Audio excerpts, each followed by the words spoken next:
올해 2024년 이번에 원단 메시지 영원한 것을 기다려라. 여러분 지금 영원한 것 잘 기다리고 계십니까? 기다리고 계세요? 할렐루야. 네. 어, 저는 중요한 부분은 뭐냐면 우리가 이게 지난번에도 제가 말씀드린 건데 원단 메시지라고 하는 것은 우리가 1년에 처음에 이 메시지를 받는 이유가 바로 뭐냐면 이게 바로 한 해 동안 우리가 어떻게 신앙생활을 해갈 것이냐 하는 그런 방향을 얘기를 해주는 거죠. 그래서 원단 메시지는 사실은 어느 정도 머릿속에 거의 계속 기억을 할 수 있을 정도로 좀 소화가 돼야 된다고 믿습니다. 그래서 이 원단 메시지에는 두 가지의 방향이 있어요. 두 가지 의미가 있는데 그 한 가지 의미는 뭐냐면은 그 방향을 향해서 올 한 해 무조건 가는 거예요. 이게 말하자면 어떤 길을 갈 때 그 길 옆으로 쫙 이렇게 레일 같은 것이 있어 손 잡고 갈 수 있게 돼 있는 거 있죠? 그런 식으로 그걸 붙잡고 그 길 따라갈 수 있도록 해주시는 거죠. 우리는 올해도 많은 메시지를 듣고 또 많은 일들을 우리가 하게 될 텐데 그 모든 것들을 이 원단 메시지 방향으로 가게 되면 한 해 한 해 우리가 가는 그 길이 눈에 보이게 되고 뭔가 성취를 판단할 수 있게 된다. 우리가 연말이 되면 한 해를 반성한다 그러잖아요. 그 반성을 할 때 반성은 하긴 해야 되겠는데 뭘 어떻게 반성해야 될지 모르는 경우 많이 있으셨죠.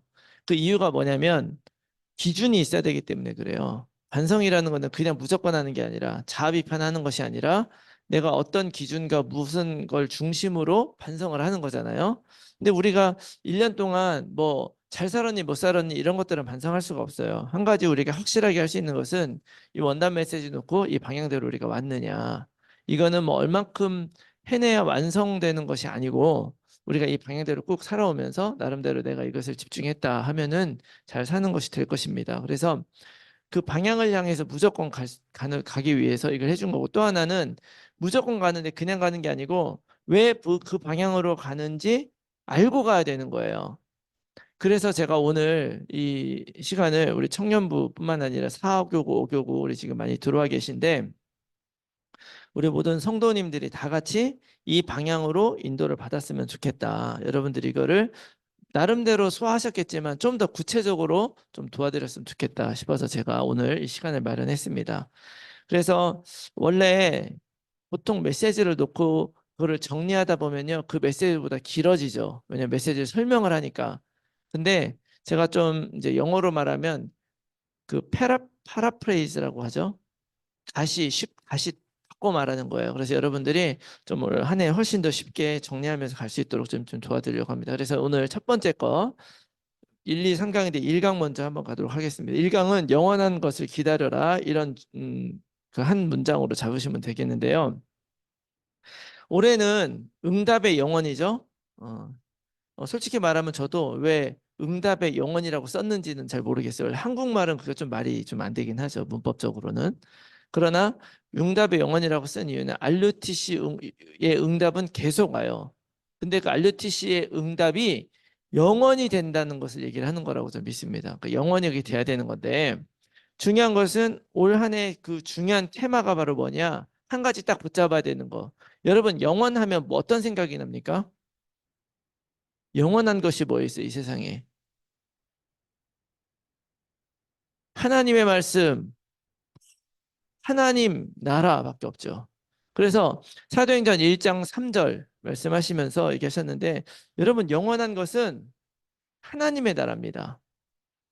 우리가 이 땅의 생명이 끝나는 순간에 우린 영원한 하나님의 나라에 가게 되죠. 그리고 이 땅에서도 예수 그리스도를 만나는 순간부터 우린 영원한 하나님의 나라를 살게 되는 거예요. 그러면 우리가 이 응답을 받고 영원을 살아가는데 올 한 해의 화두가 뭐냐? 하나님의 나라를 이루라는 거예요.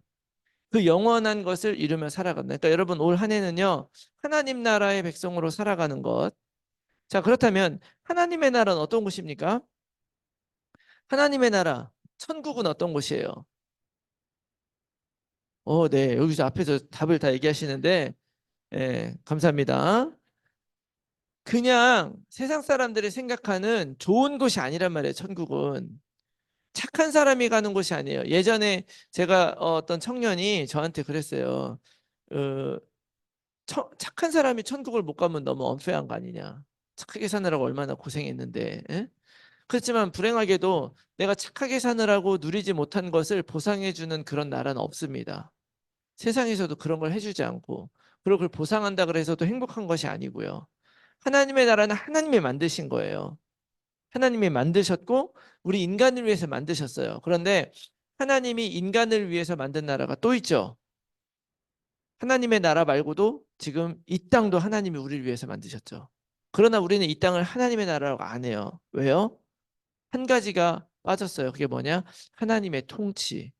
원래 있었었는데 우리가 하나님을 떠나면서 이게 사라져 버렸잖아요. 그러니까 우리가 올 한 해 이 땅을 살면서 하나님의 나라를 누려라. 복음을 주고 하나님이 우리에게 예수 그리스도 주신 이유가 뭐냐면요. 예수님 믿고 하나님의 나라를 누려라. 이 말은 뭐예요? 하나님이 내 인생을 통치하게 만들어라. 그래서 감람산에 하나님의 나라에 관한 걸 이야기를 하신 거죠. 그래서 전도서에 있는 말씀하셨는데 잘 박힌 못 얘기하셨죠? 우리 마음속에 진짜 잘 박힌 못, 그래서 빠지지 않는 그것이 뭐야 되냐? 우리가 항상 잊지 말아야 되는 것. 우리는 지금 어떻게 살아가는 거냐?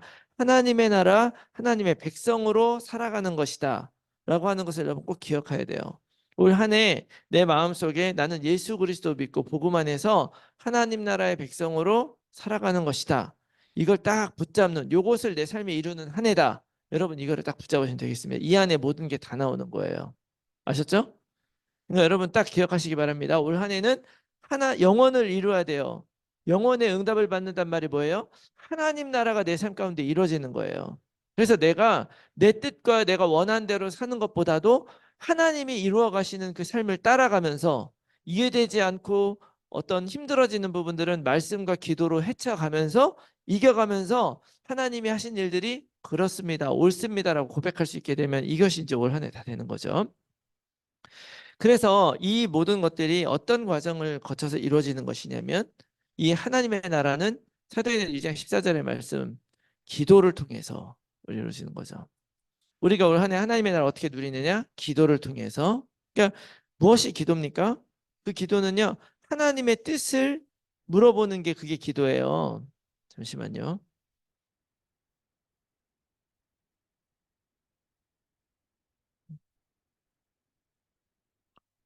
네, 하나님의 뜻을 물어보는 것이 그것이 바로 기도다.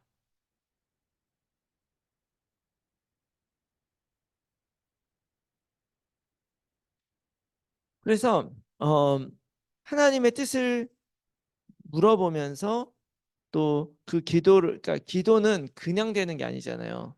기도는 그냥 아무 생각 없이 하는 게 아니라 말씀을 받고 말씀의 근거에서 물어보는 거예요.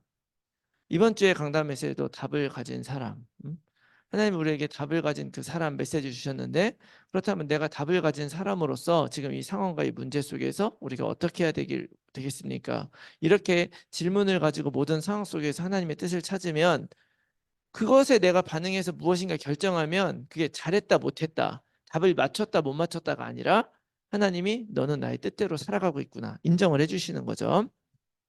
그래서 그렇게 하나님의 뜻을 물어보는 거예요. 그리고 또 더 중요한 거는 뭐냐면, 그렇게 물어봤을 때, 물어보는 거는 결국 왜 물어보는 거예요? 어떻게 했으면 좋겠는가? 그걸 알기 위해서 그런 거잖아요. 그럼 그 답을 하나님이 주실 때까지 기다리는 거죠. 기다리란 말을 왜 했을까라고 생각을 해보니까 너무나 많이 우리가 기다리지 못한다는 생각을 많이 하게 됩니다. 뭐냐면 하나님의 뜻과 하나님의 방식은 어떻게든 이루어지고, 뭐 축복이 고난 뒤에 숨겨져 있다면 우리는 그 고난이라는 길을 지나가야 되잖아요. 근데 우리가 그것을 확신하지 못하고 기다리지 못하면 그 고난 가운데서 먼저 내가 내 뜻대로 무엇인가 하는 거예요. 그러니까 그렇게 하게 되면 하나님의 시간표를 우리가 기다리지 못하고 오히려 진짜 우리가 누릴 수 있는 축복이 더 멀어지는 결과가 되는 거죠. 이번 기회에 우리가 그 하나님의 뜻을 기다리지 못해서 성취를 못하면, 그걸 못 기다리고 내가 먼저 뭘 해버리면, 그러면 또다시 그런 과정을 또 거쳐야 되고. 그래서 기다리라는 말에는 여러분 이런 의미라고 해요. 내가 먼저 가지 말라는 거죠. 내가 먼저 가지 말고 하나님이 하시는 일을 따라가라. 이런 의미로 하나님이 주신 거라고 믿습니다. 내가 먼저 할 거 하면서 따라가라. 네, 바로 그런 의미라고 생각해요. 그래서 중요한 건 뭐냐면 유 목사님이 이제 그 원경에서 할 때도 그렇게 말씀하셨지만 그냥 막연하게 기다린다 해서 손 놓고 있는 걸 얘기하는 것이 아니다. 그래서 중요한 것 하나님 나라가 이 삶 가운데 오래 이루어질 수 있도록 우리가 모든 순간 기도하면서 하나님이 인도하시는 걸 기다리고 하나님이 방법대로 따라가는 그런 한 해가 되어야 된다. 자, 이것이 여러분 일강의 핵심입니다. 그러니까 여러분들 올 한 해는 요거 하나 딱 붙잡으면 돼요. 요거 놓고 모든 것들이 이제 나오는 것입니다. 그래서 자, 중요한 것은 뭐냐면 그냥 그 기다릴 때 하나님께서 하실 일들 놓고 기다릴 때 자, 제일 먼저 중요한 것은 뭐냐면 영원한 언약을 누리면서 기다리라고 그랬어요. 그러니까 올 한 해 우리가 그냥 기다리는 게 아니라 영원한 언약을 기다리는데 그 영원한 언약이 바로 뭐냐? 갈보리산, 감남산, 마가다락방 24, 25 빵빵. 여러분 이거 우리가 수차례 얘기를 했으니까 우리가 다 이해하죠. 다시 말하면 기본은 뭐냐? 다시 한번 예수가 그리스도라는 것이 기본이죠. 이게 감람산입니다. 감람산에서 무슨 일이 있었는지 아세요? 감람산에 무슨 일이 있어? 가은이 아는 것 같은데? 그건 네 지금 감람산이고요. 갈보리산 참 쏘리. 쏘리. 갈보리산 그죠? 십자가 세워진 곳이 갈보리산이란 말이에요. 그러니까 그 십자가에 예수님이 십자가 달려 죽으실 때 나의 모든 죄가 거기서 끝났다. 이걸 믿는 거예요. 내가 예수님을 믿는 것이 바로 갈보리산의 언약입니다. 근데 예수님을 믿고 영접했어요. 그럼 내 안에 뭐가 이루어지는 거예요? 하나님의 나라. 그분이 진짜 이제는 나를 다스리시고 인도해 가는 것이다. 예? 그리고 이것을 내가 믿고 이제 내 힘으로 사는 게 아니라 성령의 능력으로 살아가는 거죠. 그게 바로 마가다락방. 그렇다 그래서 사람들의 직업이 바뀐 것도 아니고 그 사람들이 하던 일이 바뀐 것도 아니란 말이에요. 똑같은 사람들이었는데 단지 이 믿음이 들어오고 하나님 나라를 이해하고 났더니 그다음부터 이 사람들이 살아가는 모든 삶의 목적이 뭘로 바뀝니까? 하나님의 일을 이루기 위한 걸로 바뀌는 거죠. 그게 바로 마가다락방에 있었던 사람들. 그 시작부터 시작을 해서 교회라는 게 시작이 된 거잖아요. 그래서 그걸 오늘 우리가 하는 거예요. 24 하는 거죠. 24 한다는 것은 무슨 얘기입니까? 모든 순간 하나님의 뜻을 찾는 거죠. 그리고 25라는 건 뭐예요? 이 땅에 없는 시간, 우리가 생각할 수 없는 하나님에게 속한 응답을 받는 거예요. 그 하나님께 속한 응답을 내가 잘 살려고 받는 게 아니라 바로 하나님 나라를 위해서 쓰이는 그런 응답으로 받는 거죠. 그래서 이거 착 붙들고서 기다리는 거예요. 여러분 그래서 자 아까 얘기했죠. 하나님의 나라를 올해는 내 삶 가운데 이뤄야 돼요. 근데 그걸 이루기 위해서 기도해야 되죠. 기도하면서 기다려야 돼요. 이 기다릴 때 자꾸 사단 마귀는 못 기다리게 만들고 계속 불안하게 만들 거예요. 그러나 그때 우리 항상 생각해야 되죠. 나에게는 갈보리산의 언약이 있다. 나에게는 감람산의 언약이 있다. 나에게는 마가다락방의 언약이 있다. 이걸 딱 생각하고 이 관점으로 보면 우리가 충분히 이기고 넘어갈 수 있다. 그리고 두 번째는 뭐냐? 이제 두 번째 내용은 뭐냐? 영원한 내용을 누리면서 기다려 그랬어요. 언약은 그 세 가지고 영원한 내용이 뭐냐? 여기에서 이제 굉장히 중요한 것들이 나오는데요. 칠망대 요즘에 핫하죠. 777. 어 사실 이번에 그 신년 아래 가가지고 이 777에 대해서 몇몇 목사님들이 이제 한번 메시지 좀 나눠주세요 이렇게 부탁을 했어요. 왜냐면은 목사님들마다 다르게 할 수 있으니까. 그러니까 이 내용을 얘기한 분이 한 분도 없어. 이 내용을 얘기하면서 공통적으로 얘기하는 게 뭐냐면 이거는 내가 현장에서 누려가는 것이다. 현장에서 누려가야 되죠. 누리다 보면 자동적으로 체험되는 것이다. 물론 그런 건데 777로 정리해 놨을 때는 이게 무슨 의미냐면 우리가 이 내용을 알고 그런 관점으로 우리의 응답과 현장의 응답을 보란 얘기죠. 지금 보니까 뭐예요? 영원한 내용이죠. 그러니까 영원한 내용이 바로 이 777 안에 들어있는 거예요. 그래서 제가 오늘 이 얘기를 다 하자면 이거 하나만 또 막 몇 시간씩 해야 되겠지만 제가 아주 심플하게 해드리고 나중에 또 기회가 되면 자세하게 하겠습니다. 그리고 실제로 이 7여정 같은 경우는 이미 몇 년 전에 나와가지고 사실 우리가 많이 이야기했던 것 중이기도 해요. 혹시 7여정이 이번에 새로 나온 거라고 알고 있는 분들은 오해예요. 예, 원래 나왔던 것들. 자, 그래서 7망대가 뭐냐? 이거죠. 처음에 성삼위 하나님. 근데 이 7망대를 여러분들 이제 우리 망대를 세워야 된다. 내 삶의 망대를 세워야 된다. 이런 거 많이 얘기했잖아요. 근데 여러분 망대 하면은 무슨 생각이 드세요? 내 안에 망대를 세운다는 말이 도대체 뭐냐? 이런 생각을 저는 항상 합니다. 왜냐 그래야 실제 세우지. 그래서 제가 많이 고민을 해봤는데 제일 좋은 단어로 여러분들에게 이해시킬 수 있는 것이 바로 이거라고 봐요. 시스템이다. 망대는 시스템이다. 여러분 꼭 기억하시기 바라요. 예전엔 이걸 영적 시스템이라고 우리가 얘기를 했고, 왜냐하면 여러분 망대라고 하는 것이 결국에는 그 옛날에 그 당시에 어떤 그런 성들이 있잖아요. 조그만 성읍들이 있는데 그 성읍에 망대를 왜 세웠어요? 그 망대가 그 백성들을 살리는 시스템이었어요.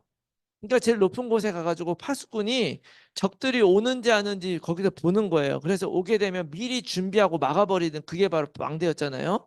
근데 그 망대가 있어서 그곳이 이제 보호됐다면 우리 안에도 이 망대가 어떻게 자리 잡는 거냐면 시스템으로 자리 잡아야 된다. 그러니까 내 안에 세워야 될 시스템.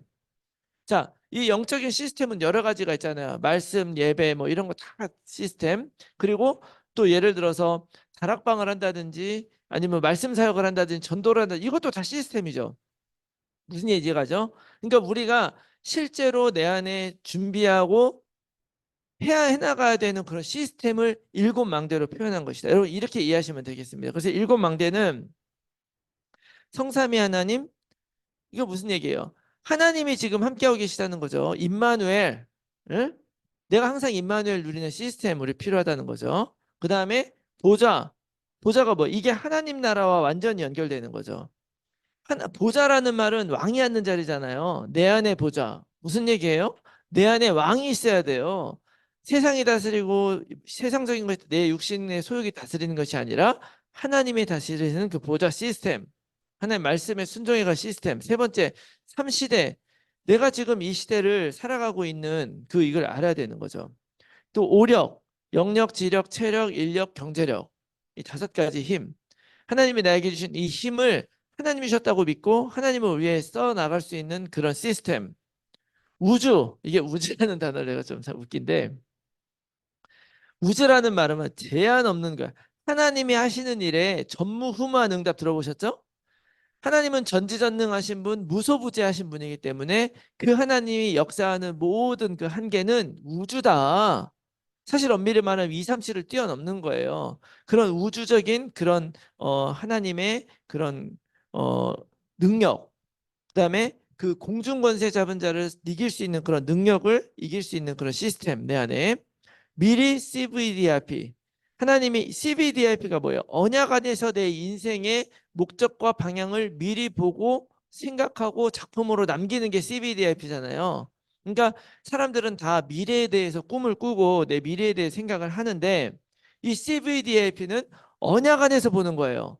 언약 안에서 내 인생의 미래를 생각하고 작품으로 미리 그리고 기도하는 거죠. 이거를 이미 이루어지지 않았고 되어질 일이지만 약속에 근거한 거기 때문에 미리 이걸 누리면서 그거를 해나갈 수 있는 시스템을 내 안에 세우는 거죠. 세 가지 뜰. 이 세 가지 뜰은 뭐냐면 여러분 세 가지 뜰 얘기 많이 들어보셨죠?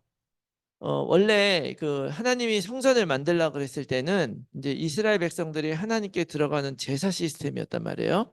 그런데 이제 이거를 예루살렘에 성전을 딱 세워놨더니 거기에는 그 이스라엘 민족뿐만 아니라 이방인들도 있고 또 뭐 여러 가지 그런 게 있는 거예요. 그래서 그 성전 그 회막 그 뒤쪽으로 바깥쪽으로 어린이들이 가는 뜰, 또 이방인들이 있는 뜰, 그다음에 왜냐하면 그 안에는 유대인들 외에는 못 들어가거든요. 그 딴 사람들이 있어야 되잖아요. 그러니까 기도하는 뜰, 이방인들의 뜰, 어린아이들의 뜰 이런 공간들을 마련해서 거기까지는 들어올 수 있도록 허용을 했단 말이에요.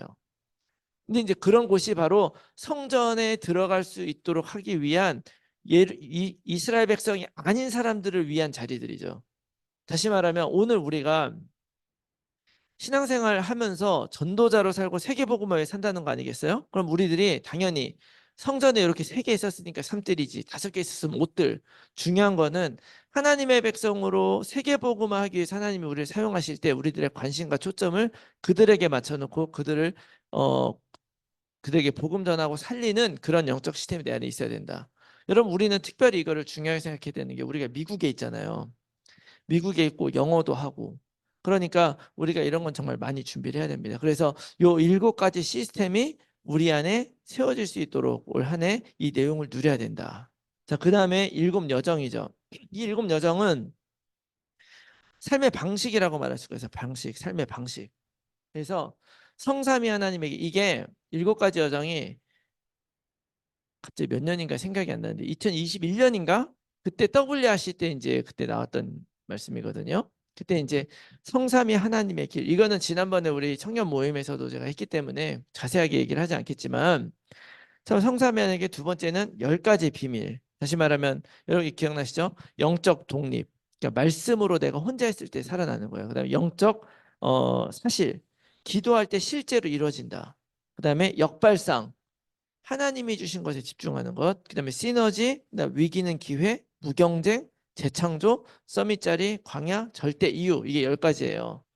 말하자면 어떤 상황과 문제 속에서도 렘넌트로 살아가는 삶의 방식 10가지. 이 하나 10가지 비밀. 그다음에 10가지 발판. 어 신앙의 10가지 발판. 여러분 기회가 이것도 이제 기초적인 거고 1차 합숙했을 때 얘기하는 건데, 요즘에 1차 합숙을 안 하니까 안 들어보신 분들이 있을지 모르겠는데, 우리의 신앙이 10가지의 발판 위에 서 있는 거예요. 10가지 중요한 신앙의 내용들인데, 이것이 이제 어떤 내용들이냐면 하나님의 주권, 그다음에 하나님의 방법, 예수님, 하나님의 능력, 성령님. 이 하나하나가 우리의 신앙의 근간이죠. 하나님의 능력, 그다음에 하나님의 말씀, 성경, 그다음에 하나님의 성전, 성도들, 우리 성도가 바로 성전이죠. 그다음에 하나님의 계획, 그 계획이 어디에 있는 거예요? 나의 현장에 있다. 현장. 그래서 하나님의 통치, 하나님의 섭리, 그다음에 하나님의 심판, 하나님의 상급. 이게 10가지 신앙 발판이에요. 요 10가지 신앙 내용이 우리 안에 있다. 그다음에 5가지 확신. 내가 예수 믿으면 5가지 확신 확실히 누려야 되는 거예요. 구원의 확신, 응답의 확신, 사죄의 확신, 승리의 확신, 인도의 확신. 자, 그다음에 9가지의 흐름. 높이, 깊이, 넓이. 이거는 뭐예요? 나의 전문성에 있어서 이런 넓은 전문성을 가지고 살아가는 것. 그다음에 위, 아래, 옆, 인간관계에 있어서, 그다음에 과거, 현재, 미래, 절대 시간표, 이렇게 9가지로 표현했고, 그다음에 평생, 이게 뭐냐, 우리가 평생 해나가야 될 이것이 뭐냐, 62가지 전도자의 삶. 62가지라는 게 있어요. 이 얘기 처음 듣죠, 강은하 씨는. 근데 따로 얘기해드리고, 다른 분들은 다 들어보셨을 거예요. 62가지 평생 누리며 우리가 누려야 될 그 전도자의 삶 62가지. 그 다음에 캠프, 이건 뭐냐, 교회예요. 교회로서 우리가 무엇을 하느냐, 캠프하면서 생명 살리며 살아가는 삶. 이것이 우리 그 7가지 여정이 되는 것입니다. 그래서 7가지 여정이라는 게 뭐예요? 삶의 여정. 우리가 앞으로 살아가면서 무엇을 하면서 살아가는 것이냐, 어떻게 살아가는 것이냐, 바로 이 7가지를 누리면서 여러분들 살아가는 겁니다. 그 다음에 7가지 이정표, 7이정표 이번에 나온 거죠. 이 이정표는 어떻게 보면 제가 이제 생각해 보니까 이건 삶의 단계다. 왜냐하면 실제로 신약에 어떻게 이 쭉 하나님께서 사람들이 전도자로 쭉 연결되게 하셨느냐. 그래서 7가지가 이거예요. 여러분 잘 보시면은 이게 무슨 얘기인지 가실 거예요. 첫 번째가 갈보리산, 여기서 시작하죠. 예수님을 믿는 믿음에 시작하는 거예요. 그 다음에 감람산, 두 번째가 감람산이죠. 하나님의 나라. 세 번째가 마가다락방. 응? 그러니까 요거는 우리가 잘 알잖아요. 예수님 믿고 나니까 이제 하나님의 말씀으로 내가 통치받으며 살아가요. 그러고 나서 이제부터 내 힘으로 사는 게 아니라 성령님의 힘으로 사는 거죠. 그때부터 우리들은 전도자의 삶을 살게 되는 거예요. 자, 그 다음에 어떻게 됩니까? 이것이 안디옥 교회를 시작해서 이제 이것이 유대와 예루살렘, 사마리아를 뛰어넘어서 이제 세계복음화의 길로 들어가게 돼요. 그 다음에 이 안디옥 교회를 지나서 그 다음에 사도행전 13장 1절의 사절은 뭐냐? 바울팀의 첫 번째 1차 선교 여행의 시작인 거예요. 그래서 그 안디옥에서 1차 선교 여행을 떠나서 1차 선교 여행을 한 그것. 두 번째는 사도행전 16장 6절에 10절. 이건 바울팀이 인생 전 2차 선교 여행을 딱 갔는데, 2차 선교 여행을 갈 때 그 원래 갔었던 곳이 어디냐면 터키 지역, 지금으로 말하는 소아시아 지역에 1차에 갔었어요. 그러니까 2차 갈 때 원래 갔던 데를 한번 돌아보고 그쪽을 좀 더 해봐야 되겠다 생각하고서 원래는 거기에 가서 이렇게 찍고서 이렇게 돌려고 했는데 예수의 영이 가기를 못 가게 해가지고 딱 막죠. 그래가지고 길이 안 열리고 있는데 드로아에서 자고 있는데 갑자기 밤에 마게도니아 사람이 꿈속에 나타나서 이리로 건너와서 나를 도우라. 그래서 그 말씀을 내가 딱 듣고 그 바울이 우리가 넘어가자. 그래서 그 아시아에서 유럽으로 넘어가요. 터키에서 마게도니아가 바로 이 그 그리스 북쪽에 터키랑 붙은 지역이거든요. 거기 요즘에 그 막 전쟁 나고 있는 그 흑해로부터 지중해로 나오는 아주 좁은 골목이 있는데 그거 딱 넘어가면 유럽이에요. 그래서 그걸 넘어간 거예요. 이게 사도행전 16장이 바로 그 말씀입니다. 그래서 그 하나님의 인도를 받아서 유럽으로 넘어간 그 이정표. 그 다음에 마지막 일곱 번째가 사도행전 19장 21절. 내가 로마도 보아야 하리라. 로마로 가는 이정표. 그 다음에 그 유럽으로 간 그 모든 것이 로마. 그러니까 결국 이거는 뭐냐면 우리가 일곱 가지 이정표라고 했는데 이정표는 뭡니까? 우리가 어느 길을 갈 때 이것이 맞는가 따라가죠. 팜스프링을 가려면 쭉 가다가 교회에서 간다고 치면 605번을 타고 가다가 60번을 어디서 나오나 보고 60번이 딱 보면은 그거가 탁 트는 거죠. 60번 타고 쭉 가다가 중간에 그 몇 번이야. 그 29 팜스로 가는 거기 그 62번인가 뭐 그거를 또 보고 딱 틀어서 올라가서 중간에 피어슨이라는 길에서 라이턴에 쭉 들어가면 거기가 이제 팜 데절트거든요. 데절트 핫스프링. 이런 이정표들을 중간에 보면서 내가 가는 길을 따라가는 거예요. 근데 지금 보니까 한 사람을 갈보리산, 감남산, 마가다락방, 안디옥 1차, 2차, 3차 이 선교 여행을 통해서 하나님이 사도행전 1장 8절에 약속하셨던 예루살렘과 온 유다 사마리아 땅끝까지로 내 증인이 되리라 하셨던 그 말씀을 인도하고 계시는 거 우리가 볼 수 있는 거죠.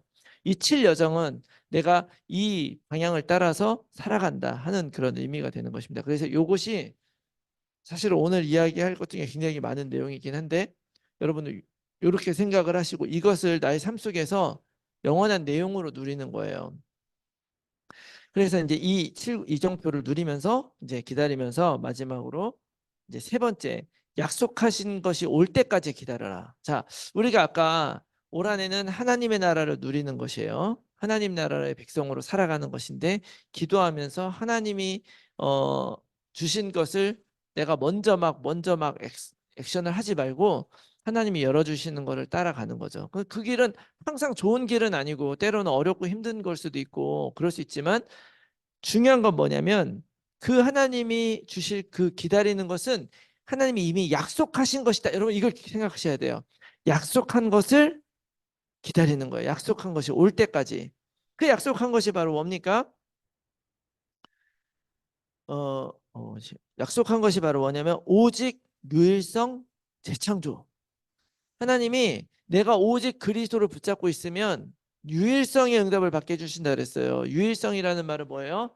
여러분들 지금 우리 여기에 지금 굉장히 수많은 분들이 계시는데 여기에 우리 모든 사람들이 다 다르잖아요. 다 달라요. 얼굴 비슷하고 다 똑같을지 모르지만 그리고 똑같은 형편이고 나이도 똑같고 그럴지 모르지만 우리는 각 사람이 다 다릅니다. 그러니까 내가 체험하는 그 복음은 나만의 복음이라는 걸 알아야 돼요. 그래서 내가 그 복음에 답이 나서 나의 삶의 길과 가치와 목표와 방향을 바꾸게 될 때 그것은 바로 나에게 재창조되는 거예요. 내가 복음 몰랐으면 이렇게 했겠냐는 거예요. 똑같은 성공 가지고 내가 이렇게 했겠냐. 근데 복음을 알고 나니까 똑같은 성공을 가지고 우리가 다르게 쓰는 게 아니라 생명 살리는 데 쓰는 거죠. 이해되시죠? 이게 바로 오직 유일성 재창조. 하나님은 우리 삶 가운데 그렇게 하는 과정을 하고 계신 거거든요. 이 과정 속에 하나님은 약속대로 이루시는 거예요. 그래서 이것을 우리가 어떤 방식으로 누리느냐? 제한적 집중, 선택적 집중, 원네스 집중. 우리 이거 말씀드렸죠. 지난번에 우리 청년 모임할 때도 말씀드렸는데 제한적 집중 다른 게 아닙니다. 우리는 살면서 이렇게 하다 보면 집중할 게 너무 많아요. 여러분들 핸드폰에 많이 집중하실지 모르지만 사실은 핸드폰에 집중하는 게 아니라 그 핸드폰을 가지고 또 그 안에 뭐에 집중하나 보면은 어떤 사람은 뭐 나의 즐거움에 집중하는 사람도 있고 어떤 사람은 인간관계에 집중하는 사람들도 있고 다 그래요. 근데 그런 거 우리가 뭐든 다 할 수 있죠. 그런데 그 더 깊이 있는 걸 봐야 돼요. 그 깊이 있는 거. 내가 지금 무엇을 가장 중요하게 생각하느냐. 138에 집중하는 거예요. 선택적 집중이라는 것은 우리가 많은 걸 집중해야 되지만 그중에 사도행전 138에 집중해라. 138 뭔지 알죠? 갈보리, 감람산, 마가다락방. 21가지 같이 생각이 안 나네. 그거 일심전심 지속, 오직 유일성 재창조 이런 거 다 138이잖아요. 말하자면 우리가 다른 거 다 있지만 그 안에 있는 하나님의 약속에 집중하라. 이게 바로 선택적 집중이에요. 네, 제한적 집중. 다 집중하지 말고 그 중에 딱 제한시켜 집중하는데 뭐에 집중하냐? 138에 집중해라. 자, 그러면 선택적 집중은 뭐냐? 자, 그렇게 집중하면서 최고로 집중하는 거야. 그 중에 하나를 딱 선택해가지고 내가 집중하는 건데 뭐를 선택해야 되냐? 오직 예수 그리스도. 오직 예수 그리스도를 집중한다는 말은 무슨 의미겠습니까? 예수님 통해서 내가 하나님 백성 되고 하나님 자녀 됐잖아요. 하나님의 인도. 지금 우리가 지금 뭐 얘기하고 있는 거야? 하나님 나라 얘기하는 거잖아요. 어? 하나님 나라에 오직 예수님을 집중한다는 말은 무슨 얘기예요? 하나님이 지금 내 인생을 인도하고 계시기 때문에 지금 하나님이 인도하고 계시는 그거를 잘 집중해서 보는 거죠. 복음의 관점으로. 그렇게 보는 거예요. 그다음에 원네스 집중은 뭐냐면 혼자 하지 말고 같이 하라는 거예요. 여러분 우리는 교회잖아요. 우리 한 사람 한 사람이 교회지만 또 우리를 하나의 교회로 이렇게 하신 이유가 뭐냐? 한 메시지를 듣고 한 강단 메시지로 함께 응답받는 이유가 뭐냐? 하나님은 우리를 혼자 두지 않고 우리와 함께 일하시면서 합력하여 선을 이루시기 때문에 그런 거예요. 그래서 우리가 약속하신 것이 올 때까지 이 제한적으로 집중해야 돼요. 다 집중하지 말고 뭐 열심히 해야 되고 자기 전문성 쌓아야 되지만 그런 것 안에 그 가치와 목표와 이유와 방향을 138에 두고 집중해라. 그리고 이 모든 것들을 하면서 선택적 집중, 예수 그리스도 집중하고 언내 집중해라. 그래서 결론 세 가지 뜰, 이방인의 뜰, 아이들의 뜰, 기도의 뜰 막 이렇게 얘기했거든요. 그리고 금토일 시대 뭐 이런 거 얘기를 했어요. 자, 여러분 요즘에 이 얘기도 많이 나오죠. 아까 세 가지 뜰, 이 세 가지 뜰을 하라는 얘기가 뭐겠어요? 자, 결론은 뭐냐? 내가 하나님의 나라를 누리면서 내가 하나님의 백성으로 살아가요. 그럼 결과적으로 하나님이 나를 어떻게 인도하실 것이냐? 그 성전이라는 걸 세워놓고 이스라엘 백성들이 이스라엘 백성만 그냥 구원받으라는 게 아니잖아요. 사실은 이스라엘 백성은 샘플이죠. 세계복음화를 위한 샘플. 그러니까 내 사명을 다시 한번 돌아보는 거예요. 그래서 우리 교회 안에 이것이 있어야 된다. 내 삶 속에 새 뜰이 있어야 된다는 얘기는 뭐냐면 내가 정말로 구원받고 하나님께 돌아와야 될 그 사람들에게 포커스하고 살아간다는 의미가 있는 거죠. 그리고 하나님과의 그런 영적 시스템, 이방인을 전도할 시스템, 렘넌트를 키울 시스템, 그 다음에 기도하는 시스템, 이 세 가지가 사실은 다 통하는 거죠. 그래서 그런 것들에 집중하며 살아야 되고 금토일 시대라는 거는 제가 이번에도 좀 깊이 묵상하면서 많이 좀 느낀 것은 뭐냐면 이런 말씀을 했어요. 금요일에 물론 어떤 날이냐? 치유되는 날, 힐링의 날이라는 거예요. 그날 일주일 동안 이제 세상 속에 살고 있다가 우리가 금요일 날 딱 금요 예배 같은데 이렇게 와가지고 기도하면서 내가 한 주간 동안의 어떤 나의 어떤 삶을 돌아보면서 치유하고 다시 한번 돌아보는 시간. 그 다음에 토요일은 뭐냐면 전체 말씀 흐름을 받는 시간이죠. 그러니까 토요일에 그게 있잖아요. 그 우리 금요일 날 4시부터 시작한 그거 있죠? 한국 그 핵심 산업 그다음에 그 흩어진 자 렘넌트 전도와 이 네 가지 그 라이브 월십이 4시에 시작해가지고 7시 한 20분쯤 끝나거든요. 그러면 그게 9시에 시작을 해가지고 12시 20분에 끝나는 거야. 한국으로 따지면. 그러니까 토요일 오전에 그걸 하는 거죠. 그러니까 우린 여기 미국이라서 시차가 안 맞는데 한국 금토일은 어떻게 되면 금요일 날 저녁에 교회 모여서 함께 기도하고 랩런트들하고 그러면서 이제 회복하는 거지 예배를 통해서. 그리고 토요일 날에는 그렇게 전체적인 흐름 말씀으로 딱 잡고 그 다음에 그거 끝나고 나서 포럼하고 또 아이들 뭐 이렇게 활동하고 그러고 나서 주일 날에는 개교의 메시지를 통해서 답을 잡는 날이다. 그런 전체 흐름 가운데 내가 무엇을 어떻게 해야 될지에 대한 답을 잡는 게 주일이다. 이렇게 얘기하셨거든요. 그러면 금토일 시대의 핵심은 뭐겠습니까? 무슨 프로그램에 있는 게 아니라 우리가 세상에 살고 세상에 전도자로 사니까 우리는 24시간 그렇게 사는 거예요. 그런데 시스템 자체를 우리 금요일, 토요일, 주일을 통해서 우리가 진짜 우리가 교회 안에서 나의 사명을 그런 부는 그런 시간표로 삼아서 교회 중심으로 살아라 이런 의미라고 말할 수가 있는 거죠. 이게 금토일 시대라고 저는 믿습니다. 그래서 앞으로 그렇게 우리가 좀 돼야 될 거라고 믿고요. 자, 이렇게 우리가 1강 받겠습니다. 그래서 하나님의 나라를 우리가 누리려면 세상 속에서도 하나님의 뜻을 찾으며 살고 그다음에 어, 교회에서 같이 인도받고 또 누리고 그러면 또다시 세상에 파송받아서 살고 교회 와서 회복하고 이렇게 살아가는 삶을 올 한 해는 좀 이뤄봐라. 그래서 이제 특별히 금토일 시대 이런 메시지가 이제 작년에 나오고 이래서 우리 교회도 많이 준비하고 교회도 많이 준비하는데 여러분들도 물론 뭐 금토일 시대 되니까 월화수목금까지만 뭐 이렇게 뭐 사람들 만나고 금토일에 뭐 딴 거 전혀 안 하고 막 이래야 된다고 생각하지는 않아요. 그러나 여러분들 분명히 금요일, 토요일, 주일은 단지 주일만 하나님께 드리는 시간이 아니라 쉽게 말하면 이거예요. 저는 주일날 예배 드리는 게 11조와도 같다고 생각하거든요. 우리가 하나님 앞에 왜 11조를 드립니까? 모든 걸 다 하나님이 주셨어요. 다 하나님 거예요. 그런데 내가 그중에 10분의 1을 하나님께서 드리라고 했으니까 이걸 하나님께 드림으로 인해서 나는 10분의 1만 드렸지만 모든 것을 하나님이 주셨다는 걸 내가 인정하는 거예요. 그걸 통해서. 내 믿음이 그렇게 표현되는 거죠. 우리가 연애할 때 왜 데이트를 합니까? 서로 사랑하고 너랑 나랑 여인이야 하지만 그러나 데이트를 하는 걸 통해서 그게 사실로 확인되는 거죠. 연애를 한다고 너나 난 여자친구 남자친구라고 해놓고 안 만나. 그러면 그게 우리는 분명히 정체성 가지고 있지만 아무런 그런 증거가 없죠. 마찬가지로 헌금도 그런 거거든요. 그러면 예배도 우리가 사실은 24시간 그리스도 안에 사는데도 불구하고 주일날 그 짧은 시간 하나님이 우리들에게 그 예배 시간을 갖게 하신 이유가 바로 뭐냐? 다른 게 아니라 이 모든 나의 생명 시간을 하나님이 주셨는데 모든 시간은 내가 주장을 하지만 그 시간만큼은 예배를 통해서 하나님이 나를 주장하시는 거예요. 예배가 그거잖아요. 하나님 말씀을 듣고 하나님을 높여드리는 게 예배잖아요. 그 시간을 내가 드림으로 인해서 사실은 그 시간뿐 아니라 모든 것을 하나님이 주셨다라고 인정하는 거죠. 그게 바로 그런 의미가 있다고 보거든요. 그런데 내가 뭐 일주일에 한 번 주일만 지켜도 되니까 뭐 그런 것이 아니라 우리가 기왕이면 진짜로 우리가 10분의 1만 어떤 사람은 10분의 1을 내고 나면 내 생활에 부족한 사람도 있지만 어떤 사람은 10분의 1 하고 나서도 엄청나게 맞는 사람 남는 사람도 있잖아요. 그러면 내 거니까 다 쓰는 게 아니라 내가 쓸 만큼은 다 쓰는 걸 하나님 뭐라고 하지 않아요. 내가 쓸 만큼 쓰다가 11조를 다 못 냈다. 그것도 하나님은 내가 이해할 거라고 저는 생각을 해요. 근데 그게 아니라 나에게 많은 것이 있다면 내가 남는 것 중에 더 많은 걸 하나님께 드리는 게 맞지 않느냐. 응?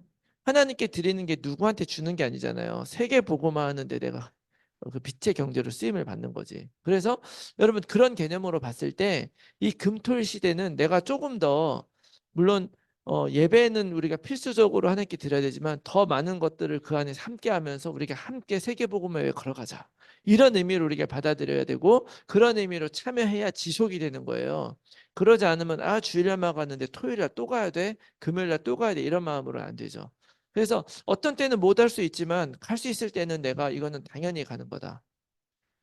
사람들이 어쩔 때 이런 게 되냐면요. 뭔가 망가졌을 때 이게 돼요. 특히 운동 같은 거 할 때 진짜 정말 하기 싫은데 갑자기 병 걸려가지고 운동 안 하면 죽어요 이러면 되잖아요. 그러기 전에 우리 올 한 해는 정말 우리의 인생이 하나님께 좀 더 드리고 하나님이 이렇게 진짜 인도하는 영원한 하나님의 나라를 누리며 살아가는 그런 한 해가 됐으면 좋겠습니다. 이게 이제 1강이 우리가 붙잡아야 될 거예요. 제가 나름대로 여러분들이 한눈에 기억에 남을 수 있게 좀 해주려고 노력했는데 여러분들 꼭 기억하시기 바래요.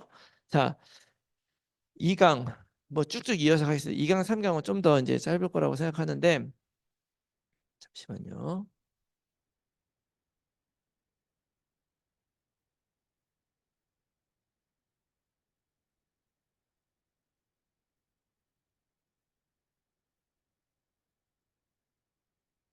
자, 우리 2강은요. 이제 인생 작품, 집중에 대한 조금 전에 집중에 대한 얘기 벌써 이미 했잖아요. 세 가지 집중. 그러니까 그래서 올 한 해 이제 우리가 그 일강이 제일 중요하고요. 그다음에 그 집중을 하면서 이제 우리가 또 하나 도전할 게 뭐냐면 이제 인생 작품을 하나 만들어 보라는 거죠. 영원한 작품을 만들려고 하는 건데 제가 조금 전에 설명했으니까 더 설명 안 해도 되겠죠. 많은 것들이 있어요. 많은 것들이 있지만 그중에 138에 집중하는 거죠. 그 하나님이 우리에게 주신 언약에 집중을 하는 거예요. 자, 그러려면 그 언약에 집중한다는 말이 뭐냐? 그래서 이제 이거를 좀 설명을 하신 건데 이걸 다시 말하면 흐름에 집중하는 거예요. 흐름. 자, 올 한 해 여러분 우리가 이제 아까도 원네스 집중한다 그랬잖아요. 원네스를 하려면 진짜 중요한 걸 뭐냐면 같은 것을 하고 있어야 돼요. 같은 방향으로 같은 일을 하는 사람들하고 원네스 하는 거지. 그러니까 하나가 되는 거지. 다른 생각과 다른 방향으로 가는 사람하고 절대로 하나 되기가 힘들죠. 그렇죠? 그런데 이제 같은 내용으로 해야 되는데 그 흐름이 바로 뭐냐? 여기서 말한 흐름이 바로 지금 하나님께서 우리 단체를 통해서 우리 교회를 통해서 인도해 가시는 세계복음화의 흐름 이거를 기억하시는 거예요. 237 5천 종족 우리 교회도 이제 그런 중심으로 이제 올 한 해 진행을 해가잖아요. 또 미국 안에서도 이런 제자가 일어나고 이런 팀이 일어나기를 바라면서 기도하는데 남미 100팀 100지교회 또 남미 5천 종족 운동 이거는 무슨 얘기겠습니까? 남미 안에 우리가 지속해오던 그런 사역이 이제 제자들 중심으로 쭉 가는 그런 흐름들. 그 다음에 5천 남미 5천 종족은 남미 5천 종족이 있다는 얘기가 아니라 모든 족속으로 제자를 삼아. 모든 민족으로 제자를 삼아 그곳에 복음을 듣지 못한 사람들이 없도록 하나님이 문을 열어주시면 거기에 가는 거죠. 전달해야 되고 이런 흐름 안에 우리가 있는 것이다. 그래서 여러분들 이 흐름에 집중하며 여러분들이 거기에 내 인생이 있도록 맞추시는 게 중요해요. 자, 어, 이렇게 딱 얘기를 하면 나는 지금 이런 일을 하고 있는데 어떻게 그 흐름에 맞추는 것인가 이런 생각도 하게 되죠. 기도를 하시기 바랍니다. 사실은 참 감사하죠. 기도만 하면 되니까. 정말 감사한 거예요. 기도만 하면 되죠. 기도만 하면 된다는 말이 무슨 얘기겠습니까? 내 마음을 거기에 담는 거예요. 응? 여러분, 예를 들어서 어떤 우주선을 하나 쏘아 올린다 그러면 그 우주선 쏘아 올린 너무 대단한 일이니까 그거를 진짜 개발하는 사람이 진짜 중요하죠. 로켓 개발하는 사람 중요하고 이런 거 연구하는 학자 되게 중요한데 그런 사람만 중요한 게 아니고요. 그것이 있기까지 진짜 많은 사람들이 거기에 컨트리뷰션 한 거예요. 진짜 컨트리뷰션 누가 있는 줄 아세요? 국민들이 한 거예요. 국민들이 세금을 안 냈어 봐. 그 돈을 어디 가지고 합니까? 그리고 국민들만 한 것이 아니에요. 그 안에 뭐 쓰레기 치우는 사람도 있고 뭐 이런 사람들도 있고 우리는 전도나 무엇을 어떤 일을 한다 이 흐름 가운데 뭘 한다 그러면 사실은 그 앞에 뛰는 스타 플레이어들에 집중을 하죠. 야구 선수들에 집중을 하고 농구 선수들에 집중을 하지만 그 사람들이 그 플레이를 하기까지는 수없이 많은 사람들 뒤에서 자기 일을 하고 있는 거예요. 그것이 잘 될 수 있도록. 여러분 이 모든 세상의 일들 여러분들의 직업을 포함해서 이 모든 게 하나님이 지금 하신 세계복음 안에 있다고 하면은 나의 일도 그 안에 분명히 역할이 있을 것이다. 이거를 제가 다 말씀드릴 수는 없죠. 그러나 여러분들이 기도하면서 하나님이 주신 대로 응답받는 것이 진짜 우리가 응답받는 것이다. 무슨 얘기인지 가시죠? 그러니까 여러분 이 흐름 가운데 내 인생이 있다는 걸 여러분 집중하는 거예요. 여러분 이게 올 한 해가 제 1, 2, 3 RUTC 응답의 영원이잖아요. 제 1, 2, 3 RUTC 운동이 뭡니까? 영원한 응답의 영원. 영원한 응답. 유 목사님이 응답의 영원이라고 썼어. 어, 어. 근데 여러분이 뭐 제 1, 2, 3 RUTC 막 굉장히 어렵지만 제가 여러 번 얘기했지만 이게 다른 게 아니에요. 하나님이 말씀으로 사람들을 변화시켜 가는 게 알루티시 운동이죠. 근데 이거를 처음에 도단성에서도 했고 미스바에서 했고 또 사람들이 하나님을 떠날 때마다 다시 돌이켜 가지고 다시 하나님께로 돌아오게 만들고 돌아오게 하는 성경적인 그 운동들이 계속 있었단 말이에요. 복음으로 세계복음화 하는 거예요. 그 세계복음화 하는 그 내용을 우리가 해나가는 그 운동을 알루티시 운동이라고 얘기를 한 거예요. 이거는 성경 때부터 또 종교개혁을 이루고 지금 역사까지 올 때까지 하나님은 변함없이 복음이 사라지면 다시 사람들을 세워서 그 안에서 복음으로 다시 돌아오게 만들고 이렇게 해왔던 그 운동을 우리가 제1, 2, 3 RUTC 운동이라고 했고 반드시 응답이 되었기 때문에 지금 우리가 여기 있는 거예요. 그렇다면 마찬가지로 우리 인생 앞으로도 계속 하나님이 응답을 계속 하실 것이기 때문에 우리가 제일 안전한 게 뭐예요? 이 흐름 안에 있는 거죠. 이 흐름 안에 있는 거 우리가 기억해야 되죠. 어떤 일이 생겨도 하나님은 세계복음화 하고 계신다. 이거 꼭 기억하시고요. 두 번째, 선택적인 그 집중.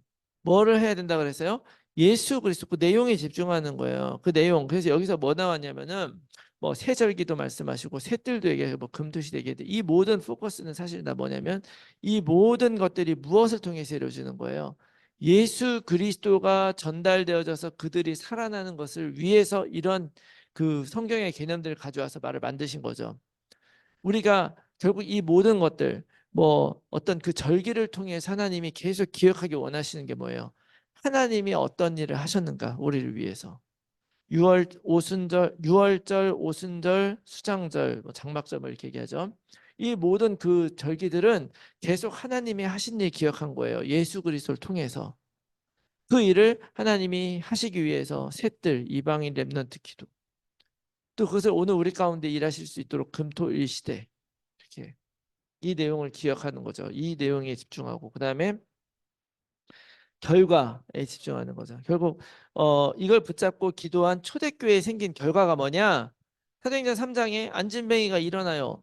이렇게 딱 붙잡고 했더니 정말 기적이 일어나더라. 또 사도행전 7장 1절 말씀부터 60절 말씀해 보면 그렇게 예수님을 믿었다 그래서 좋은 일만 있었던 게 아니잖아요. 너무 잘 되고 사람들이 막 돌아오다 보니까 이제 그걸 시기하는 유대인 무리들이 박해를 하기 시작을 해서 스데반이 돌 맞아 죽게 되죠. 그 돌 맞아 죽는 사건을 통해서 사람들이 신앙을 버린 것이 아니라 그들이 그 신앙을 가지고 다른 데로 흩어져서 도망갑니다. 도망가서 거기서 복음을 전하는데 그게 바로 어디냐면 사마리아. 사마리아 그 전에 있었던 사람들은 사마리아 사람들 상대도 안 했는데 이제는 오히려 사마리아에 가서 복음을 전해요. 그래서 사마리아 복음을 전하던 빌립이 성령의 인도를 따라 길을 걸어가다가 이디오피아 내시를 만나요. 그 사람이 마침 어디서 들었나 이사야서를 갖고 있다 그걸 읽고 있다가 도대체 내가 이해가 안 간다. 그래서 그 뜻을 풀어서 얘기를 해주니까 내가 이 자리에서 내가 세례를 받겠다. 그래서 세례를 받고 돌아가잖아요. 아프리카 선교가 시작이 된 거예요. 이런 놀라운 역사들이 박해를 통해서 시작이 되고 이것이 바로 결과다. 그리고 사도행전 8장부터 이렇게 쭉 되는 그런 박해가 있지만 이런 것들이 이렇게 놀라운 결과로 이루어진 이런 결과가 결국 나오게 될 것이라는 걸 꼭 믿으시기 바랍니다. 그래서 결론은 뭐냐면 금토일 시대를 통한 인생 작품 만들어라. 우리가 내 삶에 집중을 해야 되는데 지금까지 우리는 신앙생활도 집중하고 복음도 집중을 했지만 좀 이제 그런 개념들이 좀 있는 것 같아요. 신앙생활은 신앙생활이고 또 이제 우리의 삶은 삶의 현장이기 때문에 그런데 결국에는 이 세 가지 집중은 금토일 시대에 집중하는 것이다. 다시 말하면 내가 성도로서 또 세계복음화하는 전도자로서 제자로서 내가 어떻게 살아가야 되느냐. 응? 우리가 가급적이면 교회를 조금 올려는 게 아니라 가급적인 교회를 많이 해야 되죠. 물론 교회에서도 우리가 같이 모여 살 수 있는 이런 프로그램 아직까지는 그렇게 지루하지 않죠. 어? 이게 지루하지 않게 해드리면 여러분 와서 은혜 받고 또 힘 얻어서 가면 좋잖아요. 네? 이런 부분들을 우리가 교회를 통해서 함께 목회자들만 하는 게 아니라 우리가 다 같이 또 렘넌트들을 위해서 서로 도와주면서 이렇게 가는 그렇게 할 때 결국 우리들의 모든 업은 작품이 되죠. 제가 일전에도 한번 말씀드렸지만 결국 나의 인생 작품이라는 거는 어떤 사람이 딴 사람이 평가하는 게 아니잖아요. 내가 보니까 너는 이거는 성공이 시시해 이렇게 얘기하는 게 아니라 나의 인생 작품은 누가 평가합니까? 하나님이 평가하는 거예요. 겉보기에 어떻든지 상관이 없어요. 하나님의 평가하는 기준은 단 하나죠. 사람을 살리는 대로 쓰이느냐 아니면 살리지 않는 대로 쓰이느냐 죽이는 데 쓰이느냐 꼭 기억하셔야 됩니다. 그래서 여러분 우리가 정말로 교회와 함께 이 흐름에 집중해서 하나님이 하실 일을 위해서 집중하며 살아가면 당연히 우리 인생이 하나님이 인도하신 대로 가게 되니까 당연히 우리 인생이 작품되지 않겠습니까? 내가 하는 모든 일이 다 작품되는 거예요. 예를 들어서 지온이가 진짜 이 믿음을 가지고서 상담을 딱 했는데 어떤 사람도 해내지 못한 정말 아주 어려운 사람이 지원이를 만나가지고 지원이도 이거를 얘기를 할까 말까 하다가 복음을 딱 예를 들자면 복음을 딱 전했는데 이 사람이 이게 완전히 답이 돼가지고 완전 치유됐어. 그래가지고 깜짝 놀라가지고 야 내가 정말 이렇게 고맙다. 내가 여기 좀 도와줬으면 좋겠다 하고 막 도네이션하고 막 이거 누구 작품이에요? 지원이의 작품. 응? 응? 그런 도네이션을 통해서 또 생명 살리는 일이 또 전달이 될 수 있다면 무슨 일인지 이해가세요? 이건 뭐 간단한 일이지만 다 그런 거죠. 그래서 여러분들 그런 작품을 만드는 한 해에 결국 하나님이 다스려야 되는 거죠. 그러니까 여러분들이 여러분 인생을 올 한 해 어떤 작품을 만들까? 이게 이제 2강의 내용입니다. 3강 도전 영원한 유산을 남겨라. 결국 우리는 뭘 하다가 하나님 나라 가야 되겠습니까? 그러니까 아까 우리가 첫 번째 하나님의 나라로 살아가는 것, 그래서 하나님의 백성으로 살아가는 것 이걸 이제 영적 기업이라고 표현을 하셨고, 그 다음에 우리가 이렇게 말씀으로 인도받아서 인생 작품을 남기면 영원한 작품이라고 표현했고, 세 번째 이제 영원한 유산 이렇게 말씀하셨는데 결국엔 뭐냐면 사람은 누구나 무엇인가를 남기게 돼 있어요. 그러니까 여러분들은 저를 어떻게 생각하실지 모르겠어요. 여주상 목사 딱 하면 여러분들 나름대로 저에 대한 평가가 있겠죠. 뭐 저 목사님은 어떻다, 뭐 꼰대다 아니다, 뭐 이렇게 얘기를 할 수가 있을 거예요. 그런데 마찬가지로 우리들은요, 내가 뭐 자녀가 있어서 유산을 남기는 그런 차원이 아니라 우리가 이 땅을 살아가면서 나는 무엇인가 자취를 남기면서 살아가는 거예요. 무엇을 남기면서 살아갈 것인가. 그러니까 이거는 진짜 굉장히 심각한 문제죠.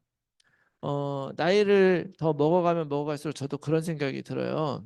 제가 이제 되게 중요한 지금 지점에 서 있거든요. 그러니까 예전에 어떤 분이 그런 얘기 했어요. 인생은 20대부터 35세까지 15년, 그 다음에 35세에서 50세까지의 15년, 50세에서 65세까지의 15년, 이 세 단계의 중요한 그런 그 기간이 있다는 거예요. 그 기간에 맞춰가지고 자기 인생을 하고 65세부터는 그다음에 은퇴냐 끝이냐 이제 가는 거죠. 제가 50, 세 번째 단계를 제가 앞두고 있는 이런 중요한 때. 근데 처음에 35세에서 아직 이 30년 남았다 할 때는 몰랐는데 50세 딱 됐다고 하니까 남아있는 날이 많지 않다는 생각이 들어요. 남아있는 날이. 아직 나는 마음으로는 젊은데 알고 보니까 진짜 앞으로 15년 있으면 65세면은 소셜 시큐리티 받아요. 소셜 시큐리티 어른들 주는 거 사회보장연금 이걸 받는단 말이에요.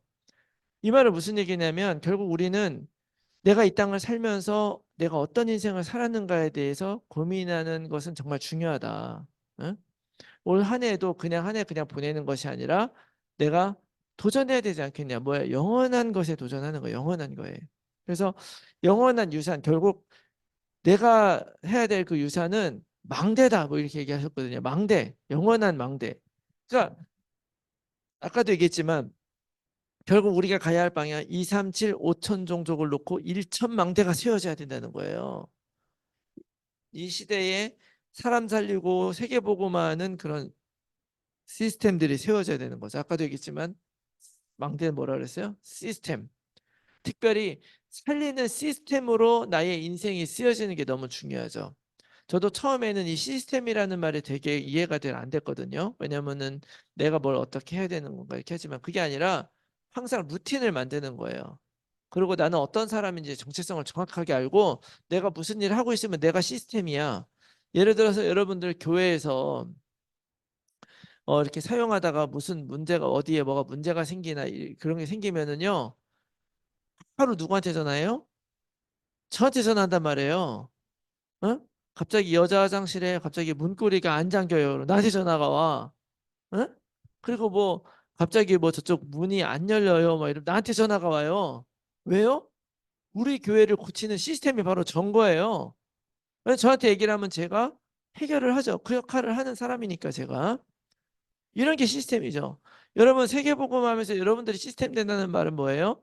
여러분들의 자리와 여러분들의 역할을 정확하게 딱 놓으시란 말이에요.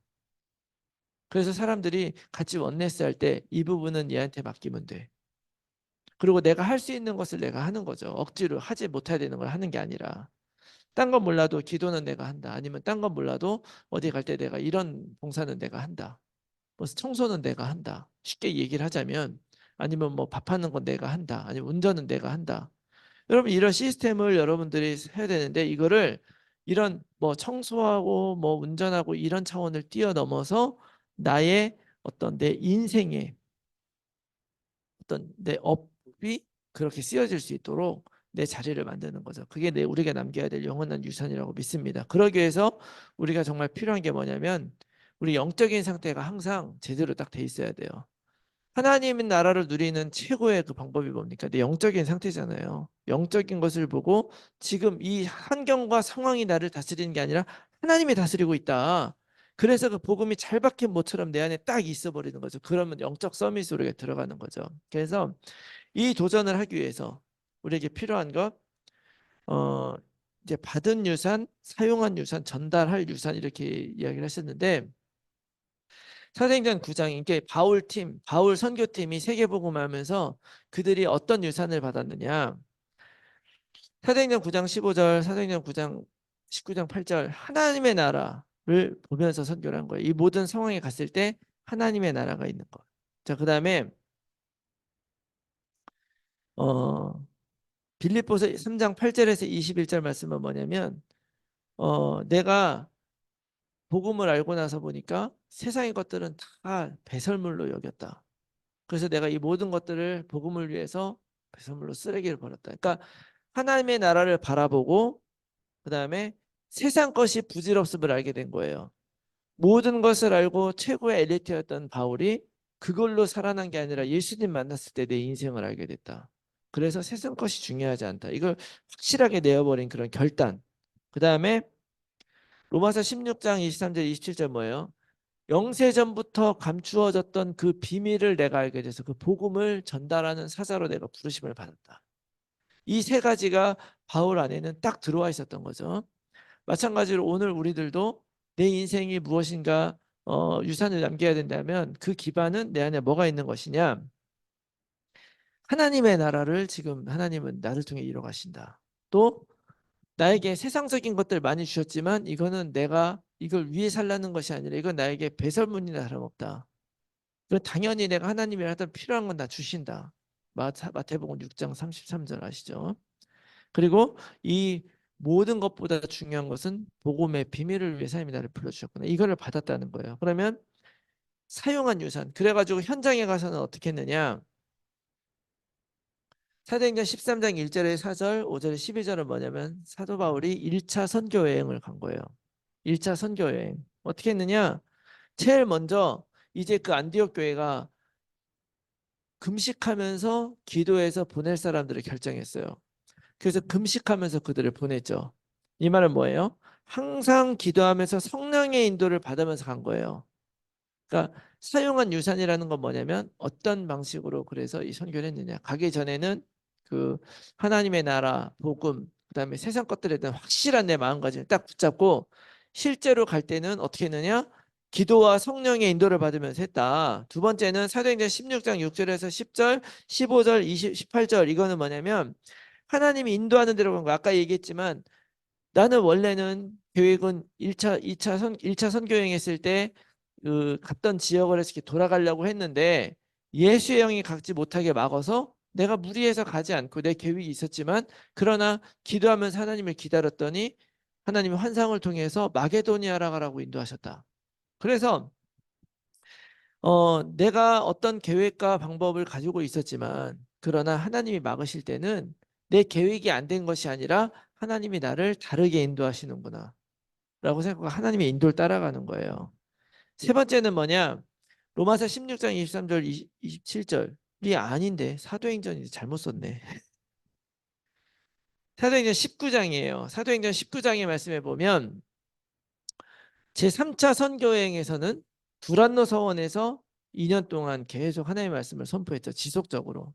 이게 뭐냐면 훈련하고 계속 지속하다 보니까 온 아시아에 있는 사람들이 다 복음의 말씀을 들었다. 이렇게 나오고 실제로 어, 요한계시록에 나오는 초대교회 그 7교회들이 다 그때 그 제자들을 통해서 다 복음받고 세워진 교회들이란 말이에요. 다시 말하면 계속 훈련하고 계속 지속했었던 것이죠. 이게 바로 우리가 계속 해야 되는 그런 방식인 거예요. 어떻게 합니까? 처음에는 하나님의 나라, 복음, 세상 것에 대한 확실한 딱 정리를 하고, 그 다음에 성령의 인도 따라, 그 다음에 하나님께서 어떤 길을 여시는가 보면서 계속 훈련하고 지속하면서 갔던 그런 팀이죠. 그리고 사도 바울이 전달한 유산이 뭐냐? 뭐를 전달했느냐? 첫 번째 사도행전 17장 1절은 뭐냐면 데살로니가 회당에 가가지고 그때 뭘 했냐면 예수가 그리스도라는 것을 전달한 거예요. 너희들의 십자가에 못 박았던 그 예수가 그리스도였다라고 하는 걸 전달하고 나서 쫓겨나가지고 그 다음에 곤욕을 당했죠. 그러나 그곳에서 뭘 전달했냐? 바로 이걸 전달한 거예요. 그 다음에 두 번째 사도행전 18장 4절의 말씀에 가면 이게 고린도 회당에 들어간 거거든요. 그 고린도 회당에 들어가서는요, 기도와 예배와 같은 그런 영적 시스템이라고 하는 것을 전달을 했어요, 거기에서. 그리고 세 번째 사도행전 19장 8절 두란노 회당에서 뭘 했습니까? 지속적인 훈련을 통해서 했더니 성령님이 어떻게 역사하시느냐, 온 아시아에 있는 모든 백성들에게 복음을 전달하는 그런 역사를 일으키셨다. 그래서 성령의 인도와 역사가 무엇인지를 그곳에서 사람들에게 직접 보여준 거죠. 그래서 결국엔 우리가 남겨야 되는 유산, 나의 삶을 통해서 전달돼야 되는 것이 뭐냐? 예수가 그리스도라는 것. 그리고 내가 하나님의 나라 백성으로 살아간 나의 삶의 방식들, 그리고 그 성령님이 나를 통해서 지금도 역사하고 가신다는 걸 이렇게 전달해야 된다. 그래서 결론, 도전하라는 거죠. 여러분, 우리들 사도 바울이 그렇게 했어요. 근데 사실은 우리가 사도 바울처럼 될까? 거의 되게 어렵죠. 우리는 일단 그 동네에 살질 않고. 그죠? 똑같이는 안 되죠. 그런데 사도 바울처럼 된다는 게 뭐예요? 뭐 예를 들어서 사도 바울이 그 1차, 2차, 3차 선교 여행을 통해서 만약에 한 1000명 정도 복음을 전했다. 그럼 우리는 1001명 전하면 사도 바울보다 더한 건가? 절대 그렇지가 않죠. 우리가 이런 비교의 손 함정에서 빠져나가야 돼요. 그런 것이 아니라 하나님은 너희들도 사도 바울처럼 되라는 것이 아니라 사도 바울을 통해서 하나님이 어떻게 일하시는가를 보여줬다면 우리들도 우리의 인생을 통해서 그런 전도자의 삶을 살면서 영원한 유산을 남기는 거예요. 그 전도자의 삶을 살 때 그런 부분들이 있는 것 같아요. 나는 이건 할 수 있을까? 저건 할 수 있을까? 이런 마음이 우리 안에 들 수가 있잖아요. 그런데 237 5천 종족이라는 단어를 주신 이유가 뭐겠어요? 우리의 한계를 뛰어넘는 거죠. 내가 237 5천 종족이니까 비행기표 사가지고 가면서 세계 뭐 단기 선교 뭐 다른 나라 갈 때마다 쫓아가라는 얘기가 아니고요. 내가 나의 삶의 현장에서 이 영적 시스템으로 서서 망대로 서서 복음을 전하고 있다 보면 그 복음은 하나님은 세계 복음만 2, 3, 7, 5천 종족까지 펼쳐져 나가는데 하나님이 하시는 거예요. 이걸 믿으시기 바랍니다. 응? 내가 만약에 어제 그 어머니 하나님 뭐 이렇게 하는 사람 하나 바꿨으면 어머니 하나님 모든 사람들이 바뀔 수도 있을지 몰라. 근데 뭐 계획이 안 돼서 내가 실패했는데 어쨌거나 우리는 그런 멀리 보고 나가야 된다. 여러분 이거 꼭 믿으시기 바랍니다. 그리고 불가능한 것에 도전하는 거예요. 여러분 불가능한 것이 있습니까? 하나님 앞에? 없죠. 근데 사실은 우리한테 불가능한 것이 보여서 우리가 도전 못하는 거예요. 예? 근데 제가 좋아하는 말 중에 하나가 제가 여러 번 말씀드리지만 오늘의 불가능은 내일의 기적이다. 사람들의 생각으로는 예수님이 우리의 답이 될 수 있을 거라고 생각 못했죠. 불가능하잖아요. 죽은 사람이 살아나는 것이. 그런데 예수님은 십자가 달려 죽으시고 부활하셔서 불가능한 우리들의 구원을 이루어 주셨어요. 에베소서 2장 1절 허물과 죄로 죽었는데 그 죽었던 우리를 다시 살려 주셨어요. 더 나아가서 사실은 그냥 우리가 살 수도 있었는데 그리고 나의 성격과 나의 이런 여러 가지로 봤을 때 정말로 내가 전도자로 살아갈 수 있을까 싶은데 그런 나를 우리에게 불러주셔서 복음 듣게 하시고 지금 이런 말씀도 들으면서 내가 그래도 올해는 하나님의 나라 백성으로 살아가 되지 않느냐 하는 이렇게 마음을 들게 해주신 것이 바로 기적 아닙니까? 그래서 여러분들 이 하나님의 역사는 시공간 초월, 전무후무다. 꼭 기억하시기 바래요. 내가 유일하기 때문에 전무후무인 거야. 뭐든지 전무후무입니다. 여러분 꼭 기억하시고요. 그래서 어 이것이 이제 3강의 내용이에요. 그래서 우리 다시 한번 뭐 간단하게 이렇게 생각해 보면 이런 거예요. 첫 번째는 하나님의 나라, 1강 하나님의 나라, 영원한 것을 기다리는 거죠. 그러니까 나의 삶 속에 하나님의 나라가 이루어지는 한 해다. 이렇게 기억하시기 바랍니다. 그래서 그 하나님의 나라가 이루어지려면 하나님이 하셔야 되잖아요. 그러니까 하나님의 것이 이루어지고 인도하실 수 있도록 가급적인 나의 어떤 그 부족함과 나의 인간적인 것들은 올해는 내려놓는 훈련을 하셔라. 예? 특별히 그걸 위해서 우리 안에 좀 이런 게 있어요. 그러니까 우리의 본질상 진노의 자식이었기 때문에 교회 중심으로 하나님의 뜻 중심으로 하는 것보다도 자꾸 세상 중심으로 하기가 쉽거든요. 어? 근데 그런 체질을 내가 조금 바꿔서 이제 하나님 중심으로 하면서도 세상 것을 누릴 수 있습니다. 충분히. 그렇게 하라는 얘기죠. 그리고 또 집중하라 그랬잖아요. 복음과 언약에 집중하는 해가 되라는 거죠. 그리고 세 번째는 우리가 도전하는데 명확한 이유를 가지고 도전하라는 거예요. 뭐냐면 그냥 하는 게 아니라 지금 내가 오늘 전도자로 살겠다고 맘먹고 어떤 결단을 내리는 그 순간부터 나의 인생은 그렇게 기록되고 있는 거예요. 나는 복음을 위해 살아가는 사람이었구나. 그리고 나의 인생의 판단은 하나님이 하실 것이다. 그것이 바로 우리 인생의 방향이고 올 한 해 우리가 요 방향 딱 붙들고 1년을 쭉 살아가시기 바랍니다.